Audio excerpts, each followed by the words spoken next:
Aloha, it's Antonio with HypnosisProductReviews.com. Today I have James Hazelrig all the way from Texas. Let me correct myself. All the way from Tejas. Oh, gracias. How you doing today? I'm doing very well, Antonio. So we're here to talk about your storytelling abilities. Great. Yeah, let's talk about it. Okay. So Antonio, there was this little boy on an elephant's back. I actually know other stories besides that one. But that one I think that it was from the first time I met you. So there's that kind of bond right there. And yeah, for anybody for backstory, I knew you were going to do that. But for backstory, there's a story he tells about I think it was a little Indian boy that went to ride an elephant. And how many nested loops are in that? The full-on version, I think, is 11 nested loops, if I remember right. Yeah, it's just loop after loop after loop. It's showing off. It's a little ridiculous, but I do use that story though often as an induction, and I'll usually get a couple of different loops into it. Anytime you start telling that story, I'm like, okay. I'm like, my brain automatically knows, like, okay, time to go. Yeah, well, that's anchoring for you. Hawaii, I oughta. Yeah. So I have been having a lot of fun though, with a lot of storytelling lately. And so should I tell about this cool podcasty thing I'm doing? Yes, you should. All right. So yeah, I said to myself, I really would like to tell more stories, and I'd like to tell stories to the community, especially other hypnotists, change workers, and give some examples of that kind of thing. And so I decided to start a podcast. It's called Story of the Week, with the idea that at least once a week, or close to once a week, I might miss a week now and then, I'm going to tell either a story or several stories or stories within stories and give some example of nested loops. And usually I'll do a little discussion of it, a little breakdown of it afterwards. And I'm also, though I haven't reached this point yet because I'm only 3 episodes in, but fairly soon I want to start interviewing other hypnotists and storytellers and getting them to tell some stories so that it's not just me, so that you get examples of a lot of different people doing it. Now, how can people learn more about this podcast? Do you have a website for it? Well, for shame. Shame. All right. Now, actually, there is going to be a website that it's hosted on, but I'm still working on a few other things because I need to upload a whole course that's going to go on that website as well. But for right now, it's easy to find. Either you go to storybtheweek.libsyn.com, which is it's liberated syndication. It's one of those podcasting sites. Or if you're on iTunes, like most of the people who listen to podcasts are, just search for Story of the Week, and it should come right up. And if not, you might have to throw my name in there as well. And I will have a link below this video. If you're watching this on my blog, which you should, at hypnosis-product-reviews.com, if you look below this video, you will see a link, or above it. It depends how randy I'm feeling, how spicy I'm feeling that day. What can you give my audience a background of how you got into hypnosis? Was it hypnosis first and then stories, or vice versa? It was probably vice versa. So I got into storytelling because, oddly enough, I was into medieval reenactment. And so that's what I did for fun the entire time I was in college. I would dress up in funny clothes and hang out with people who would go camping, and they would hit each other with sticks during the day. And at night, we'd gather around a campfire and sing songs, recite poems, and tell stories. And so it was kind of this fun thing of taking events that had happened during the day and turning them into grand stories as if they were about King Arthur. And of course, actually getting old stories out of the Middle Ages and finding a way to kind of translate them and make them work for an audience that doesn't speak Old English, for example. And in the process of that, how to put this? So I recognize that storytellers, or bards as we call them, in that society had a particular role. And my mentors there really taught me that what we were there to do was teach people how to make our society better and essentially give them suggestions for what to do. I didn't know that we were doing covert hypnosis. But I started noticing, hey, I can get people to shiver in broad daylight. I can get them riled up about things. I can plant ideas about how we're supposed to do things. I can challenge people's ideas about how we've been doing things. So I had no idea that I was doing group hypnosis that whole time. Former Mr. President. Yeah. Well, I mean, every good public speaker is a hypnotist in a certain way. You know, that's what cracks me up whenever there's articles about, so and so is using hypnosis in his political speeches. Duh. Of course, every good politician is doing that.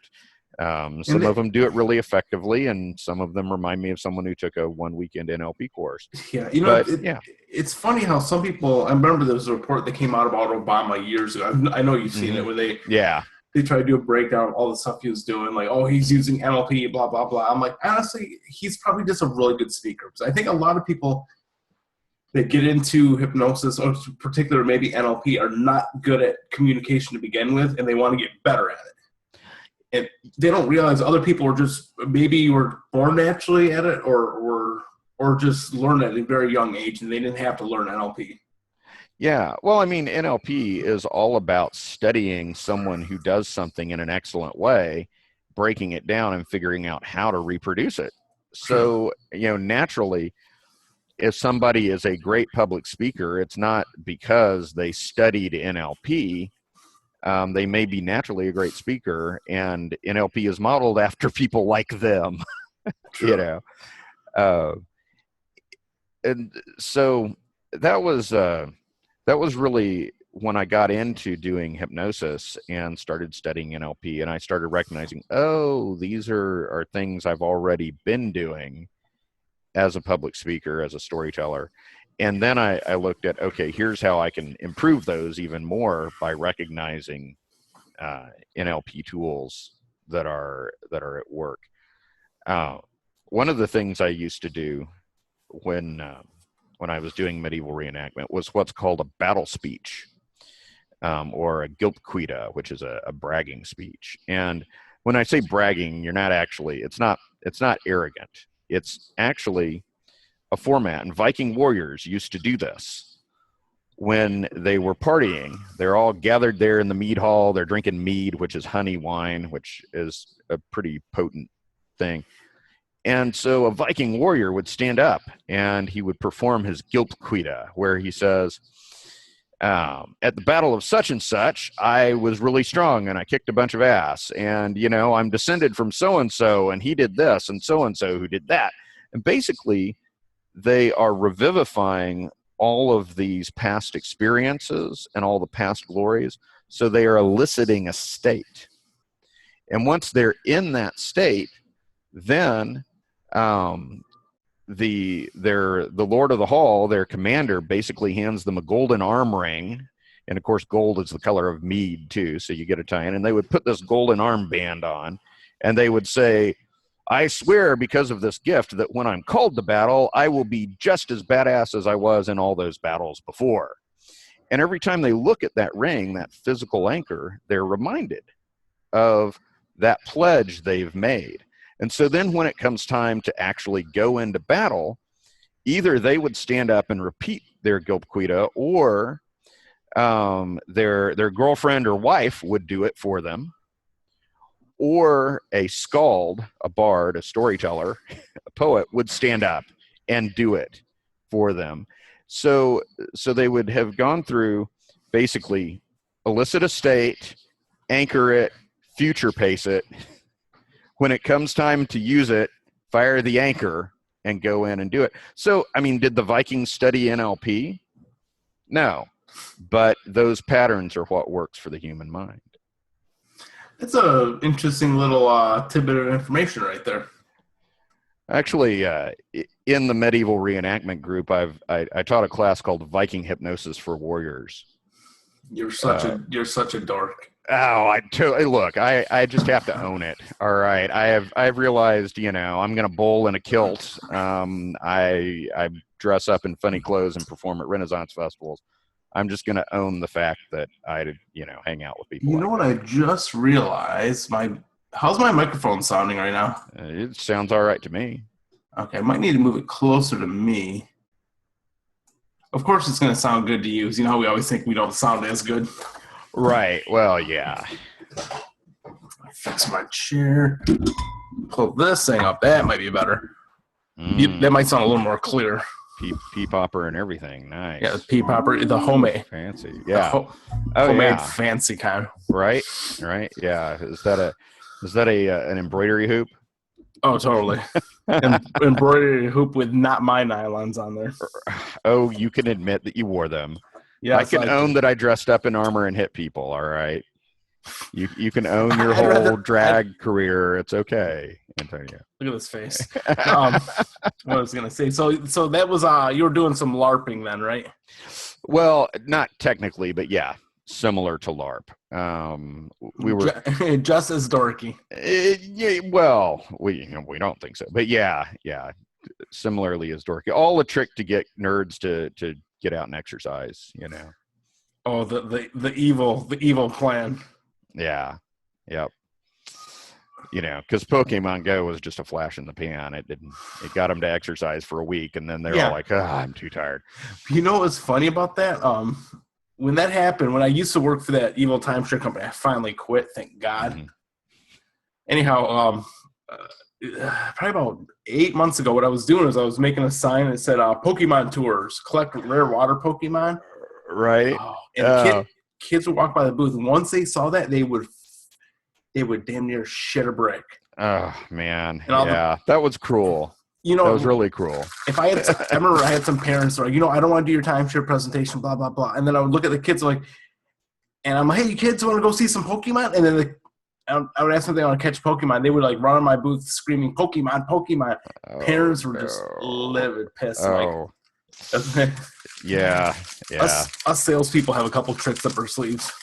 Of course. You could hear them running around the open air mall yelling for Pokemon. Oh.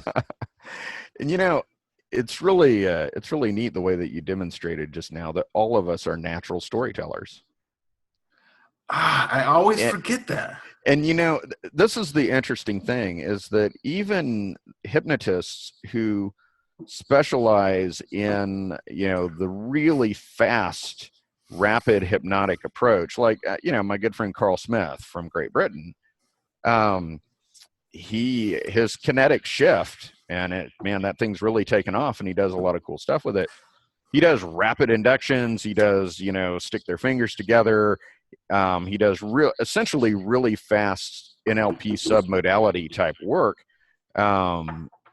And so there's no storytelling really involved in what he does, except, maybe in a little bit of future pacing, but that's about it. He's not, he's almost the opposite of an Ericksonian kind of indirect storytelling approach. But when he's teaching about it, he tells stories about how he got into it, how he developed it, the people that he's helped out. And so it's interesting to me that even though his method is all about really the opposite of my approach with storytelling, when it comes time to persuade people to teach them about it, boom, he's doing it through storytelling. It's all about stories. Well, yeah, our clients walk in with one story about themselves, and if we're doing a good job, they walk out with a different story about themselves.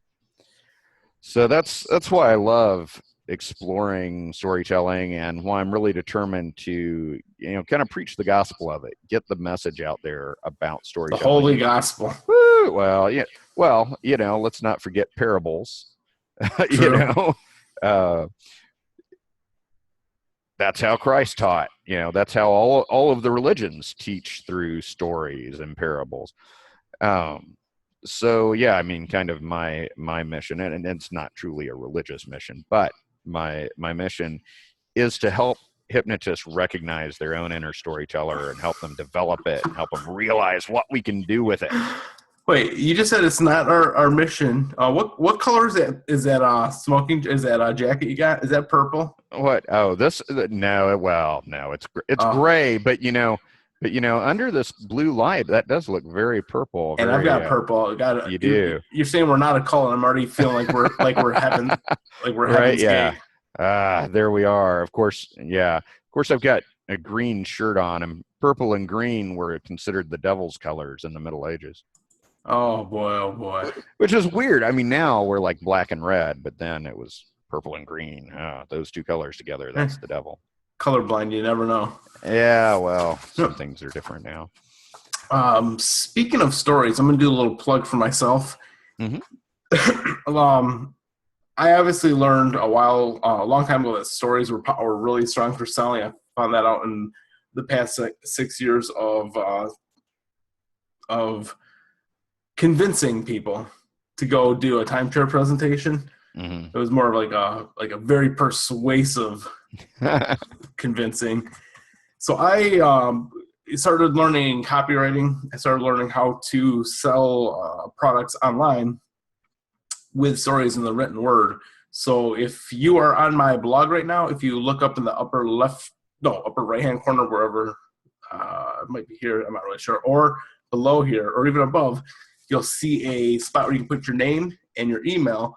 Click the button, and you will get a free copy of my ebook, Discover 3 Surefire Ways to Sell Your Hypnosis Products in Under 10 Minutes. I forget what it said. Awesome. It covers 3 pretty solid ways. It's a little ebook guide you can print out, and it shows you 3 ways where you can start automating how to sell your hypnosis products online. Make it lickety-split.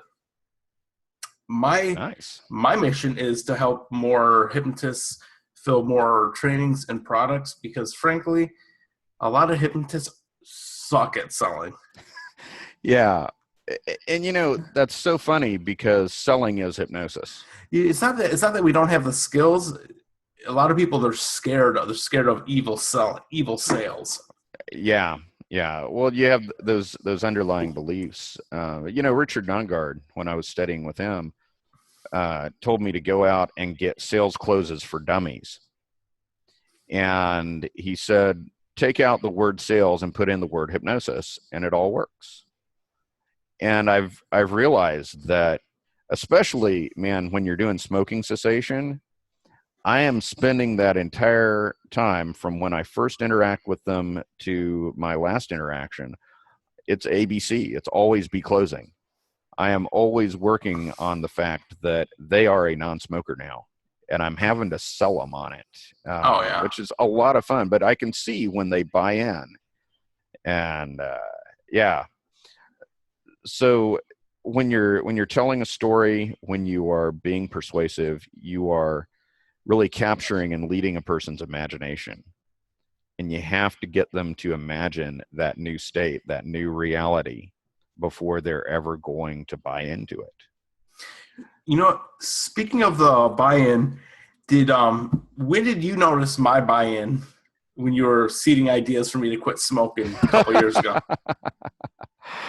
Oh, wow. Gosh. That was at Hypno Thoughts Live when we were doing a 3-hour. I think it was the second year. Yeah, I did a second or third. I think it was the third. It was the third year. Yeah. Wow. And that was at the. I was doing a 3-hour or 2-hour. One of those. I was doing an extended storytelling class. That was the one I think you had us do the improv exercises. You take the 2 cards and then you try to get us to take the 2 different objects and I think connect them. Right. Yes. Yeah. And compare them. That was interesting because so can you're firmly a non-smoker at this point, yes? Oh yeah, I haven't smoked in. Yeah, I mean, I get dreams once in a while that I smoked them. Oh God, why'd I do that? Yeah. It's been you know what? Let me check right now. Let's see what the phone says. Oh yeah, that app. That's a great app. See, smoke free. Where is it? Smoke free. It has been. Okay, click this. 1 year, 5 months, 27 days, and blah blah blah. So year and a half. Congratulations. That's excellent. So yeah, as I was doing that, I initially really didn't set out to put a lot of covert suggestions your direction, but I realized a lot of my examples have to do with smoking cessation because I help a lot of people quit smoking. And so one or two into those, I went, oh wow, I can shape these a little bit and just kind of direct them a little bit more towards Antonio. And so I suspect, it's been a while, but I suspect that I kind of saw something in your eyes where you kind of went, oh. And so I went, okay, let's play with that. Which is, I mean, it's what you do with any client, with any audience. You read them and you see what's working well for them, and you give them a little bit more of that. So I don't know if I can say exactly when you bought in, but you definitely, I could see that stuff working on you. Yeah, I do remember the point. So I remember there was the front of the class. Mm-hmm. I remember Johnny Dupree was sitting in the front. I was over here to the left of the room. I remember I had that almost look in my eyes. I had that thought like, this SOB is sending suggestions to me. Me? What? I mean, clearly you needed to have fertile soil or those seeds wouldn't grow. And, sure. I think that I could have said many of those things the year before and you wouldn't have been ready. I think what happened, there was a lot of people that were helping. Jess Marion gave me her book. I don't know if I have that sitting around here. Yeah, but it was a lot of people. Great stuff. Yeah, I know. Everybody was messing with me, and I think it all came together and helped me. Yeah. Oh, yeah. I think so. I don't think any one of us can claim full responsibility, except maybe the guy I'm talking to now, because the guy I'm talking to right now has a very powerful hypnotist inside his mind, and really, there's a reason they call us consulting hypnotists. I think we were all just consulting with that hypnotist inside his mind, who had decided to hypnotize him to be totally smoke-free for the rest of his life. I started kind of zoning out right there. Yeah, you can see that voice. That hypnotic voice. But yeah, I think it was like a 2-part street. Mm-hmm. Yeah, and it's funny. My overall quit smoking protocol is not based on just storytelling, but I do use a lot of stories in that. In fact, I'm planning an upcoming episode where I'm just going to tell a bunch of the stories that I use in smoking cessation, because I think it's really useful to have some good metaphors. And it's kind of like it's kind of like pasta. You throw it at the wall to see if it sticks. And so a lot of times I may tell a couple of different stories to a client and kind of watch to see which one seems to be working the best.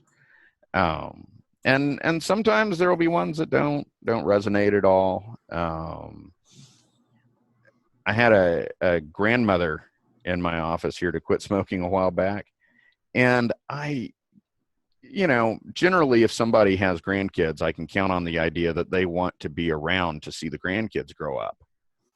And after I'd done this whole future pacing thing where she's dancing at her granddaughter's wedding and the whole bit, she says, well, I really don't like my grandkids that much. I mean, I don't hate them or anything. I just, I don't really care about them. And I'm like, what the, but it's not my place to judge whether or not she's a good grandmother. I'm just like, okay, well, what do you look forward to? I want to go to Belize and hang out on the beach. And I'm like, okay, well, I'm a hypnotist. I know how to do beach inductions and put people on beaches. But yeah, it's that's what's so fun about this job, and why I love coming up with the right stories for people to step into. I like it. So let's see. We've covered the storytelling podcast everybody is going to subscribe to. Yes. We talked about the free ebook you can get. Go below or around here wherever you see the newsletter, the little box, put your name, email, and you'll get a daily email that will give you tips on how to market your products. And let's talk about Hypno Thoughts. Yes. Yeah. So I'll be doing a 1-day pre-conference class. So I think that lands on the Thursday before Hypno Thoughts officially starts. And that'll be a 1-day storytelling course.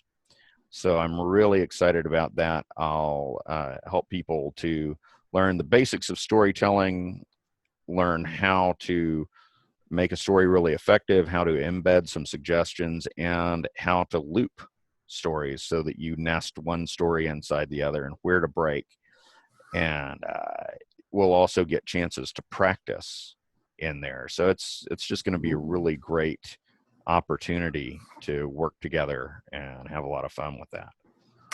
What are the details on that? It's going to be, if I look at, it's going to be October 24th, right? No, August. Is it not? No, August. Yeah, August. August Yeah. 24th. So, yeah, I believe so. And I believe it's priced at like $395 or something around there. But if you act now for the low price, it'll be $395. Something like, I don't know. Yeah. But for you, $395. Right. Do all of that, and for $4, you can get a coffee at Starbucks. But yeah, so that's now for people who just can't wait. On April 22nd, as part of the ACHE virtual conference. They're not doing an in-person convention this year, but they're doing a virtual conference. I'll be doing a 1-hour storytelling talk there. So that's just a neat chance to get a little taste of it. And likewise, in October at the Mid-America Hypnosis Conference, I'll be doing a storytelling demonstration. And we'll also get into a 2-hour class there at Mid-America on Laughnosis, which is the other thing I do, because I wrote this little book of Laughnosis. Oh, I like it. Yeah. Pretty cover. I like the cover of that. And the cover is probably not half as engaging as the content. Well, I hope. I work to make that pretty engaging, and it's a fairly short, easy read. But there are a lot of exercises in there, a lot of ways that you can really use laughter effectively with hypnosis. Now, this is a little backwards in the order of time, but I'm actually going to be doing a 1-day class on that at Ann King's Hypnosis Center in July. So that's Michigan? No, that's Texas. But Ann King, isn't she from Michigan originally?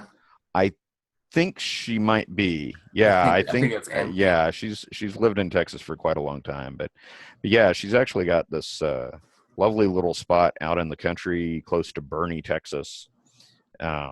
And it's just a great little hypnosis school, and so for people who are traveling in, there are places to stay, and it's just a lovely spot. It's a hoot, right? It is. It's really great, and of course, with Laughnosis class, you're going to be laughing a lot and learning how to use laughter. You can't make me laugh and have fun. That's right. I cannot make you, but you can make yourself. And discover how much fun it is to release dopamine. Yeah, all on your own. Why be so serious? Yeah, well, and I think that's one thing is that hypnotists very often, especially early on, they think we have to be deadly serious all the time. And and I think a lot of counselors and therapists get a little too caught up in that. And, I think you have two of the least serious people on this podcast right now. I think that the world is very serious, and that's why we have to be ready to laugh. Yeah. That's why we need laughter.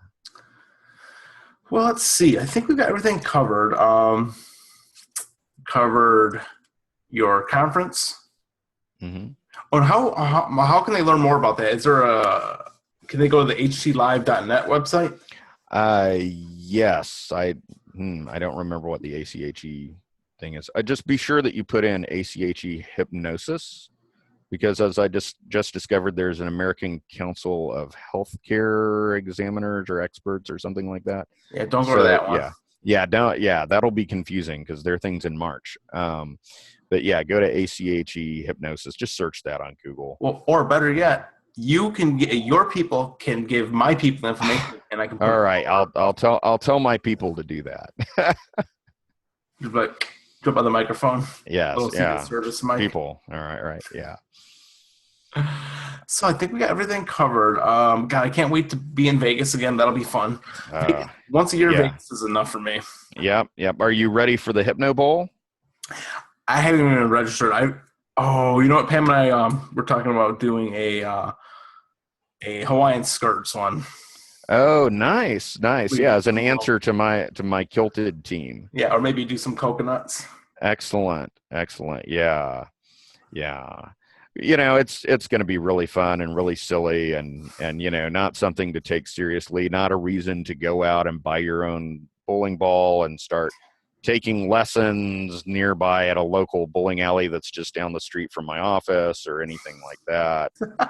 It's exactly what you've been doing. What? No. That's ridiculous. And it's not like you would ever see me in like a woman's coconut bra. Did you see the pictures from the last conference? No, I didn't. I don't think I saw. Well, or I don't know. Maybe if I saw you in a coconut bra, I probably blotted it out. So I'm just not remembering that. I'll tag you in the pictures. Oh no need, really, no need to do that. You're like, no need, please do it. Yeah. So I think we've got everything covered. Anything else that you want to mention? No. You can give me a glowing review if you want. Well, yeah. I mean, I do really. I love your podcast. I really appreciate you giving me a chance to talk and tell people about my podcast and all of those things. So yeah, and I'm looking forward to seeing you in Vegas when we'll put the smackdown on your team. Oh, I mean, when we'll all have fun collegiately bowling. Exactly. I'm horrible at bowling, but it doesn't matter. I'll have some coconut broth to. I'll be in a kilt, so who cares? No peeking. Yeah. Hey, none of that. So thank you for jumping back on the podcast. Everybody, do all that stuff below. Links, check his stuff out, subscribe to his podcast, and jump on my newsletter. Discover how to sell more of your products in under 10 minutes a day. We'll just have an awkward. All right. We'll have. Should we have an awkward silence? We should do it. Like, who's that talk show host? I forget, Craig Ferguson. He lets his guests go out with I think like an awkward silence or like an awkward pause. Right. We could always do that. Yeah, I think we already did the awkward silence. Oh, crap. We did. Yeah. All right. Well, it's been great catching up with you, and I will see you soon. Yeah. I look forward to it. Everybody, I will see you soon. Aloha.